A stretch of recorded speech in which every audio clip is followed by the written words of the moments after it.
मित्रांनो, तुमचं पुन्हा एकदा जी बी स्टोरी टेलर या यूट्यूब चॅनलवर स्वागत आहे. आजच्या आपल्या गोष्टीचं नाव आहे तो कच्चा रस्ता. लेखक के. पण गोष्ट सुरू करण्याआधी जर कोणी ह्या चॅनलवर पहिल्यांदाच आलेले असाल तर त्यांनी ह्या चॅनलला सबस्क्राईब करायला विसरू नका. चला तर मग अजिबात वेळ न घालवता गोष्टीला सुरुवात करूया.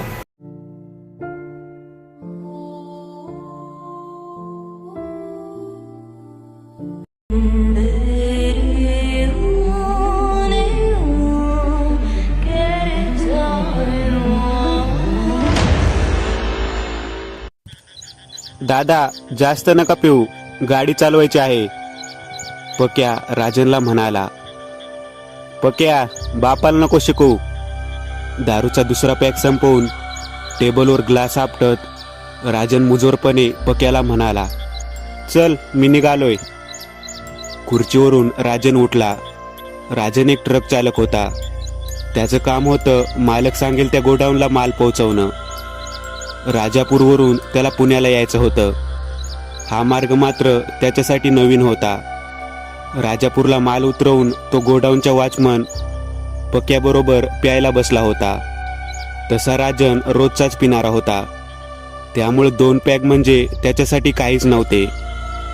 त्यामुळे तिथून निघून एखाद्या ढाब्यावर जाऊन परत थोडी प्यावी आणि मग पुण्याला निघावं या विचारात तो निघाला. रात्रीचे 9 वाजले होते. तो ट्रक घेऊन हायवेला आला.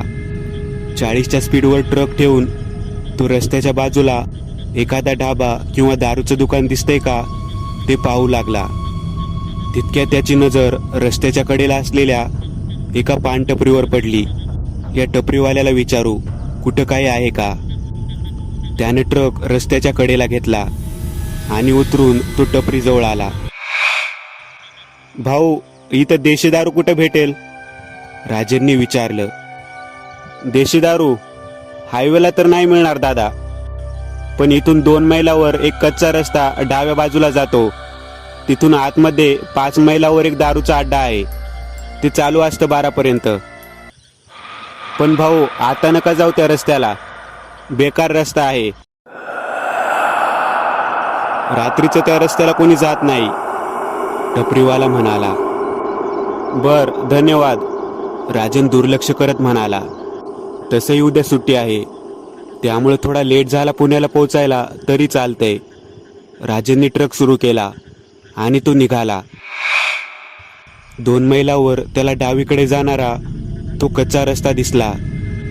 त्याने ट्रक त्या रस्त्याला घातला. तो रस्ता थोडा विचित्र होता. दोन्ही बाजूला घनदाट जंगल होतं. दोन्ही बाजूनी वाढलेली मोठाली झाडं. पहिला अर्धा मैल रस्ता खराब होता, त्यामुळे ट्रकचा वेग कमी होता. पण नंतर एकदम चांगला रस्ता सुरू झाला, त्यामुळे ट्रकचा वेग वाढला होता. त्या रस्त्यावर आतापर्यंत राजनच्या ट्रकखेरीज कोणतंच दुसरं वाहन दिसलं नव्हतं. ना कोणी माणूस ना कोणता प्राणी. पण या गोष्टीकडे राजनचं लक्ष नव्हतं, कारण त्याच्या डोक्यात तर फक्त दारूचाच विचार होता. रिकाम्या रस्त्यावर आता भरधाव वेगात ट्रक चालला होता. तितक्यात अचानक एक स्त्री पांढऱ्या कपड्यात त्याच्या ट्रकच्या एकदम समोर आली. ट्रकची जोरदार धडक तिला बसली आणि ती जवळपास 5 ते 6 फूट लांब उडून पडली. राजननी कसाबसा ट्रकवर ताबा मिळवता ट्रक थांबवला. त्याचे हृदयाचे ठोके वाढले होते. क्षणभरात तो घामाघूम झालेला. तो ट्रकमधून खाली उतरला. ती रस्त्याच्या मधोमध निपचित पडलेली त्याला ट्रकच्या हेडलाईटच्या प्रकाशात दिसत होती. त्याचे पाय लटलट कापत होते. तो हळूहळू चालत तिच्या पाशी आला. धडक इतकी जोरात बसली होती की तिच्या डोक्याला आणि कपाळावर मोठी जखम झाली होती आणि त्यातून वाहणाऱ्या रक्तानं तिचा चेहरा माकला होता. त्यामुळे तिचा चेहरा नीट दिसत नव्हता. तिचा श्वास बंद होता. कुणी बघितलं तर नसेल हा अपघात होताना. बघितलं असेल तर आता काय होईल? पोलीस केस शिक्षा? त्यात मी दारू घेतली आहे म्हणजे मी फ्लॅटमध्ये आहे सगळे असेच म्हणतील. बायका पोराचं काय होईल? एका क्षणाला असे अनेक प्रश्न त्याच्या डोक्यात येऊ लागले. एक काम करतो, हिचं प्रेत बाजूच्या गर्दझाडीत टाकून देतो आणि पटकन निघतो, राजन स्वतःशीच म्हणाला. त्याने पुन्हा एकदा रस्त्यावर मागे आणि पुढे पाहिलं आणि तिचं प्रेत पायाच्या बाजूने खरडत तो रस्त्याच्या कडेला असलेल्या झाडीत टाकून आला. हात व्यवस्थित पुसले आणि ट्रकमध्ये चढला. आता तर दारूची अत्यंत आवश्यकता होती, कारण आता तो खूप तणावाखाली आला होता. त्याने ट्रक चालू केला आणि तो पुढे निघाला. झालेला प्रसंग त्याच्या डोक्यात अनेक प्रश्न उपस्थित करत होता. एकतर ती एकदम गाडीसमोर आली कुठून? म्हणजे माझी नजर तर रस्त्यावर होती, त्या क्षणापर्यंत तर रस्त्यावर लांब लांबपर्यंत कोणी नव्हतं. मग एकदम पापणी लवते न लवते इतक्या थोड्या वेळात ती गाडीसमोर आली कुठून? आणि तिने घातलेले कपडे पण जरा विचित्रच होते, एखाद्या नर्स सारखे. पण एक नर्स यावेळी अशा ठिकाणी? अनेक प्रश्न होते. तितक्यात लांबून त्याला रस्त्याच्या कडेला असलेलं देशी दारूचं दुकान दिसलं. त्याने ट्रक रस्त्याच्या बाजूला घेतला. तो उतरला आणि दुकानात शिरला. दारूची एक 90 आणि पाण्याची बॉटल घेऊन बाहेर आला. पाण्याच्या बाटलीत ती 90 त्याने रिकामी केली आणि गटागटा ती संपवली. एक सिगारेट पेटवत तो ट्रकमध्ये चढला. पण हायवेला जाण्यासाठी आता त्याला परत त्याच रस्त्याने जायचं होतं. पर्यायी दुसरा रस्ता आहे का हे विचारायला तो परत दुकानात गेला. दुकानदाराने त्याला सांगितलं की इथून सरळ जा आणि 4 मैलावर उजव्या बाजूला वळ आणि तिथून पुन्हा 5 मैल सरळ जाऊन उजव्या बाजूला रस्ता जातो, तो सरळ हायवेला लागेल. राजनला धीर आला आणि तो ट्रकमध्ये बसला. ट्रक सुरू करून तो निघाला. 4 मैल अंतरावर तो उजव्या बाजूला जाणाऱ्या रस्त्याकडे वळला. तो रस्ता तसाच होता. दोन्ही बाजूला घनदाट जंगल, माणसाचं नामोनिशाण नाही. मनात तेच विचार. ते विचार घालवण्यासाठी त्याने मोबाईलवर गाणी लावली. तो आता मध्यम वेगाने ट्रक चालवत होता. तेवढ्यात त्याची नजर रस्त्यावर लांबवर गेली. रस्त्याच्या कडेला एक नर्सचा पोशाख परिधान केलेली स्त्री उभी होती. ती हळूहळू रस्त्याच्या मध्यभागी येऊन उभी राहिली. राजनने ट्रकचा वेग कमी केला आणि ट्रक थांबवला, पण इंजिन चालूच होतं. ती हळूहळू ट्रकच्या दिशेने चालत येत होती. ती आता ट्रकपासून 10 फुटावर उभी राहिली आणि तिचं ते भयंकर रूप बघून राजनच्या अंगावर सरकन काटा आला. केस मोकळे सोडलेले, चेहरा पांढरा पडलेला, तोंडातून रक्ताची लाळ गळत होती. तिच्या हातात काहीतरी होतं, एखादा सुरा असावा असा अंदाज राजनने बांधला. राजनने तिच्या पायाकडे बघितलं. ती उभी होती तो भाग पूर्णपणे ओला होता. निरखून पाहिल्यावर राजनला धक्काच बसला, कारण तिच्या अंगातून रक्ताची धार वाहत होती. ती तिच्या लाल भडक डोळ्यांनी राजनकडे पाहत होती आणि अचानक तिने तिच्या हातातील त्या तीक्ष्ण हत्याराने स्वतःच्या छातीवर घाव करायला सुरुवात केली. 1, 2, 3 असे अनेक वेळा ते तीक्ष्ण हत्यार स्वतःच्या छातीत खुपसत हळूहळू ट्रकच्या दिशेने चालत येऊ लागली. राजन कसाबसा स्वतःला सावरत ट्रक वळवू लागला. तिने तिच्या चालण्याचा वेग वाढवला. आता ती ट्रकच्या अगदी जवळ येणारच होती. राजन किंचाळत ट्रक वळवून पटकन तिथून कसाबसा निघाला. त्याने बाजूच्या आरशात पाहिलं. ती दिसेनाशी झालेली होती. राजनची दारू उतरली. त्याच्या हृदयाचे ठोके वाढले. तो देवाचा धावा करू लागला. वेगाने तो ट्रक हाकू लागला. तो आता पुन्हा त्या दारूच्या दुकानाजवळ येऊन पोहोचला.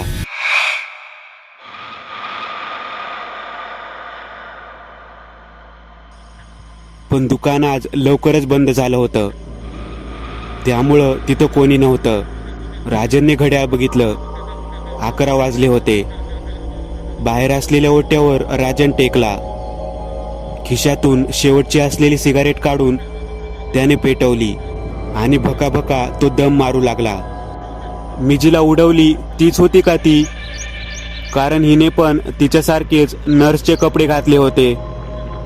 पण ती तर मेली होती, म्हणजे हे तिचंच भूत असणार. आता काय करावं? ज्या रस्त्याने आलो तिथूनच परत जावं का? कारण पर्यायी रस्ता बघितला तिथं ती दबा धरून बसलेली आहे. कारण मुक्काम करायला इथं काहीच नाहीये. एक काम करू, ट्रक इथंच लावून ट्रकमध्ये झोपतो सकाळपर्यंत. सकाळी निघीन, आता रात्री नकोच. राजन स्वतःशीच म्हणाला. तो रस्त्याच्या कडेला जाऊन हलका होऊन आला आणि ट्रकमध्ये चढला. ट्रकचे दोन्ही दरवाजे त्याने आतून लावून घेतले. क्लीनरच्या सीटवर पाय पसरून तिथेच आडवा झाला. रस्त्यावर दिवे नव्हते आणि आता तर ट्रक सुद्धा बंद होता. त्यामुळे आता चंद्राचाच जो काही प्रकाश होता तेवढाच. डोक्यातले विचार जात नव्हते. पण हळूहळू राजनचा डोळा लागला. तासभर झाला असेल. धाडकन ट्रकच्या टपावर काहीतरी आपटल्याचा आवाज झाला. जणू काही कोणीतरी उडी मारली असावी. राजन दचकून उठला. काळजाचे ठोके वाढले. त्याने मोबाईलमध्ये बघितलं. 12 वाजले होते. परत तसाच आवाज आला. राजन ट्रकमधून खाली उतरला आणि 4 पावलं पुढे गेला आणि ट्रकच्या टपावर पाहिलं. पण कोणीच नव्हतं. तो ट्रकमध्ये चढणार तेवढ्या ट्रकच्या मागून कसला तरी आवाज आला. तसाच आवाज पण थोडा सौम्य. तो ट्रकच्या मागे गेला आणि त्याने ट्रकच्या आतमध्ये डोकावून पाहिलं. पण आतमध्ये कोणीच नव्हतं.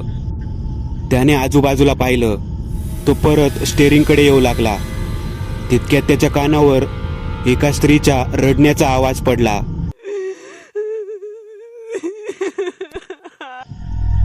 तो दचकून मागे वळला. आवाजाचा वेध घेण्यासाठी तो परत ट्रकच्या मागच्या बाजूस येत होता. तसतसा आवाज मोठा होत होता. त्याने ट्रकच्या मागच्या बाजूस थोड्याच अंतरावर असलेल्या झाडावर मोबाईलच्या बॅटरीचा प्रकाश टाकला आणि त्याची वाचाच बसली. कारण त्या झाडाच्या फांदीला एक नर्सचा रक्तात माखलेला पोशाख लटकत होता. रडण्याचा आवाज अजूनही येतच होता. त्याने त्या झाडावर निरखून पाहिलं आणि अतिशय किळसवाणं दृश्य त्याच्या नजरेस पडलं. तीच नर्स रक्तात माखलेल्या कपड्यात झाडाला लटकलेली होती. ती रडत होती आणि तिच्या शरीरातून रक्त टिपटिप करत खाली पडत होतं. राजनचे पाय लटलट कापत होते. तो जीव वाचवत ड्रायव्हरच्या सीटकडे आला. पटकन आत बसून त्याने स्टार्टर मारला आणि ट्रक रस्ता दिसेल तिकडे दामटू लागला. घामाघूम झालेला राजन डोकं सुन्न होऊन ट्रक चालवत होता. मगाशी तो ज्या ठिकाणी उजव्या बाजूला वळला होता तिथं न वळता आता त्याने सरळ रस्त्यावर ट्रक पुढे नेला. देवाचं नाव घेत तो ट्रक दामटत राहिला. अर्धा तास तसाच गेला. दूरवर त्याला एक दुमजली इमारत दिसली. त्या इमारतीच्या बाहेर लाईट चालू होता. त्याला थोडा धीर आला. जसजसा तो इमारतीच्या जवळ पोहोचला तसं त्याला समजलं की ते एक रुग्णालय आहे. आज रात्री काही करून मला इथंच थांबलं पाहिजे या विचारानं त्याने ट्रक इमारतीजवळ रस्त्याच्या कडेला उभा केला. बाहेर कोणीच दिसत नव्हतं. तो ट्रकमधून उतरला आणि पायऱ्या चढून इमारतीच्या आत गेला. आतमध्ये गेल्या गेल्या रुग्णालयात रिसेप्शन काउंटर होतं. तिथे लाईट चालू होता पण कोणीच दिसत नव्हतं. त्याने रिसेप्शन काउंटर जवळ येऊन आवाज दिला, कोणी आहे का इथं? पण कसलाच प्रतिसाद मिळाला नाही. त्याने परत आवाज दिला, बोला काय हवंय? एक पांढरा गणवेश घातलेला वॉर्ड बॉय मागे उभा होता. दिसायला सावळा, तोंडात गुटखा. प्लीज भाऊ, मला वाचवा. आजची रात्र इथं थांबू द्या. ती जीव घेईल माझा. राजन कळवळू लागला. अरे पण झालं काय दादा, ते नीट सांग. पहिलं बस इथं. त्यानं बाजूच्या लाकडी बेंचवर राजनला बसायला सांगितलं. सांगतो असं म्हणून राजनने सगळा प्रकार सांगितला. बर, असं कर, ही शेजारची खोली आहे. पेशंटच्या नातेवाईकांसाठीची खोली आहे. तिथं जा तू आणि झोप. सकाळ झाली की निघ. घाबरू नको, मी आहे इथंच. वॉर्डबॉयने राजनला आधार देत खोलीपर्यंत सोडवलं. खोली तशी मोठी होती. त्यात बऱ्याच कॉट होत्या आणि खोलीला एक मोठी खिडकी होती. त्या खिडकीतून त्याने एकदा बाहेर रस्त्यावर नजर मारली. ट्रक व्यवस्थित आहे हे पाहिलं आणि तो परत रिसेप्शनच्या इथं आला. त्याला बाथरूमला जायचं होतं. समोर आतल्या बाजूला बाथरूमकडे जाण्याचा मार्ग होता. तो तिकडे गेला. बाथरूममधून बाहेर आला आणि त्या मगाच्याच खोलीकडे जाऊ लागला. तितक्यात त्याची नजर बाजूच्या वॉर्डमध्ये गेली आणि तो त्या वॉर्डच्या दारात थांबला. तिथं बरेच बिछाने होते आणि प्रत्येक बिछाण्यावर एक पेशंट होता. समोरच्या खिडकीतून जोराच्या वाऱ्याने समोर झोपलेल्या पेशंटच्या चेहऱ्यावरची चादर बाजूला झाल्याने राजननी पाहिलं आणि त्याचं डोकंच सुन्न झालं. कारण तो पेशंट नसून पेशंटचं अर्धवट जळालेलं प्रेत होतं. आता हळूहळू इतर पेशंटच्या चादरी पण हवेने बाजूला झाल्या आणि राजनच्या लक्षात आलं की तिथं फक्त अर्धवट जळालेली प्रेतच प्रेत आहेत. तो त्या इमारतीतून बाहेर पडणार तितक्यात अचानक सगळे लाईट्स बंद झाले. कसा तरी चाच पडत तो तिथून पुन्हा रिसेप्शन काउंटरपर्यंत आला आणि त्याला मागे कोणीतरी येत असल्याचं जाणवलं. त्याने मागे पाहिलं पण अंधारात काहीच दिसत नव्हतं. तितक्यात लाईट्स एकदम चालू झाले. त्याच्या मागे कोणी नव्हतं. पुढच्या क्षणाला लाईट्स परत गेले. काही कळायच्या आत लाईट्स परत आले आणि आता त्याने जे पाहिलं ते पाहून त्याचं काळीच तोंडाशी आलं. ते दृश्य कोणाच्याही काळजाचा ठोका चुकवणार होतं. कारण आता त्याच्या मागे 10 ते 12 अर्धवट जळालेली चालती फिरती प्रेत उभी होती. त्याने जीव मुठीत घेऊन तिथून पळ काढला. तो बाहेर येऊन ट्रककडे पळाला आणि खिशातून चावी काढून त्याने ट्रक चालू केला. त्याच्या कानावर त्या वॉर्डबॉयचा आवाज पडला. अरे कुठे चाललास? आज आमच्या बरोबर मुक्काम कर, उद्या जा. ते विक्षिप्त हास्य कानाचे पडदे फाडणार होतं. राजनने आरशातून मागे पाहिलं. तिथं इमारतीच्या बाहेर तो वॉर्डबॉय आणि ती अर्धवट जळालेली प्रेत उभी राहून त्याच्या ट्रककडे पाहत होती. राजनला मृत्यू जवळ असल्याचं भासत होतं. ही जागा आता आपल्याला जिवंत जाऊ देणार नाही असं त्याला वाटू लागलं होतं. तो ट्रक पुढे दामटत राहिला. त्याने घड्याळ पाहिलं. 2 वाजले होते. तितक्यात त्याची नजर पुन्हा बाजूच्या आरशात गेली आणि त्याच्या हृदयाचे ठोकेच वाढले. ट्रकच्या मागच्या बाजूला ती नर्स विकृतपणे हातात मगाच्या सारखी तीक्ष्ण हत्यार घेऊन स्वतःच्या छातीत खुपसत ट्रकच्या मागे वेगाने पळताना दिसत होती. ती जोरजोरात किंचाळत होती. तिच्याकडे बघता बघता ट्रक एका वळणावर कधी आला ते राजनला समजलंच नाही आणि ते समजून त्याने ब्रेक मारेपर्यंत त्याचा ताबा सुटून तो रस्त्याच्या बाजूला असलेल्या एका झाडावर आदळला होता. राजनचं डोकं स्टिअरिंगवर जोरात आपटून कपाळातून भळाभळा रक्त वाहू लागलं आणि तो जागीच बेशुद्ध झाला होता. ए बाजूला वा सगळे. हवालदार, तुम्ही पण हॉस्पिटलला जा ॲम्ब्युलन्समधून. आणि याचा जबाब नोंदवा. फौजदाराचे ते शब्द राजनच्या कानावर पडले. त्याला स्ट्रेचरवर ठेवून ॲम्ब्युलन्समधून जिल्हा रुग्णालयात नेण्यात आलं. तो परत बेशुद्ध झाला. 2 तासांनी त्याला जाग आली.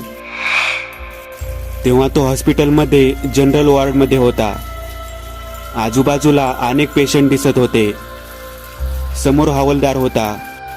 काय रे, दारू पिलेला होतास ना तू? कशाला दारू पिऊन गाडी चालवता रे? बरं झालं कोण मेल नाही गाडी खाली, हवालदार म्हणाला. राजनने हवालदाराला रात्रभर घडलेला सगळा प्रकार सांगितला. लेका दारू पिऊन गाडी चालवतो आणि पोलिसांना असल्या स्टोऱ्या सांगून येड्यात काढतो का? हवालदार वैतागून निघून गेला. पण राजनचं सगळं बोलणं शेजारच्या पेशंटने ऐकलेलं होतं. हवालदार गेल्यावर तो राजनला म्हणाला, मला माहित आहे तू खरं बोलतोयस. तू जे सांगत होता ते सगळं ऐकलं मी. त्यातला शब्द न शब्द खरा आहे. कारण 2 वर्षापूर्वी मी पण त्या प्रसंगातून गेलो होतो.